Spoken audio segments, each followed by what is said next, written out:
நீங்கள் எதோ என்கிட்ட பேசணும்னு சொன்னீங்களே, சரி வாங்க நடந்துகிட்டே பேசலாம். நம்ம 2 பேருக்கும் தான் கல்யாணம்னு வீட்டில் பேசிக்கிறாங்க. ஸோ நான் கல்யாணம் பண்ணிக்க போகிறவர்கிட்ட கண்டிப்பாக இந்த முக்கியமான விஷயத்த சொல்லி ஆகணும்னு தான் கூப்பிட்டேன். சொல்லுங்கள். நான் காலேஜ் படிக்கும்போது ஒரு பையனை லவ் பண்ணேன். இப்போ இல்லை அது இப்போ பிரேக்கப் ஆயிடுச்சு. சரி, எத்தனை வருஷமாக லவ் பண்ணீங்க? 3 years. ஓ, கரெக்டாக காலேஜ் முடிகிற வரைக்கும். என்ன? அது ஒன்றும் இல்லை, ஜஸ்ட் நீங்கள் சொல்லுங்கள். நான் தான் ஃபர்ஸ்ட் ப்ரப்போஸ் பண்ணேன், இல்லைன்னு சொல்லலை. But over restrictions. எதுக்கு எடுத்தாலும் சந்தேகப்படுற மாதிரி தான் பேசுவான். எனக்கு இப்படி ஷால் போடுதாங்க பிடிக்கும், பட் அவன் டபுள் சைடு தான் போடணும்னு சொல்லுவான். ஷால் ஒழுங்கா போடு, இப்படி ட்ரெஸ் பண்ணு, அப்படி ட்ரெஸ் பண்ணாத, தனியாக எங்கேயும் போகாத, அதை சாப்பிடு இதை சாப்பிடாத. நானும் எங்கேயும் போகக்கூடாது, அவனை கூட்டிகிட்டு போக சொன்னாலும் பயப்படுவான்.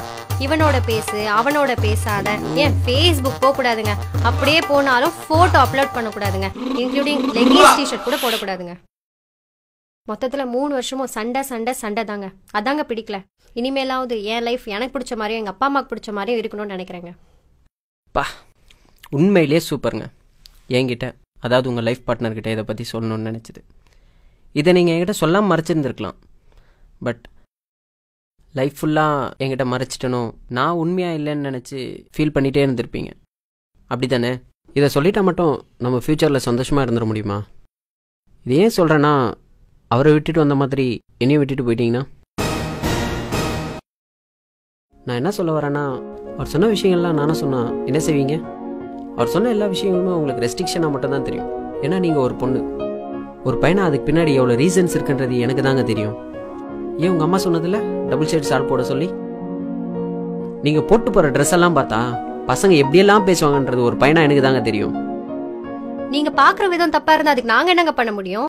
பசங்கனாலே தப்பானவங்க தானே, தப்பாக தானே பார்க்குறீங்க. பசங்களே தப்பானவங்கன்னா அப்புறம் ஏங்க அவங்கள லவ் பண்ணுறீங்க, ஏங்க கல்யாணம் பண்ணிக்கணும்னு ஆசைப்பட்றீங்க? என்ன சொல்ல வரீங்க இப்போ நீங்கள்? ஓகே, கோவப்பட விதம் தப்பு தாங்க, இல்லைன்னே சொல்ல. அது பசங்களோட நேச்சர். அப்படி பார்க்க வைக்கிற ட்ரெஸ் கோடிங்க தாங்க தப்புன்னு சொல்கிறேன்.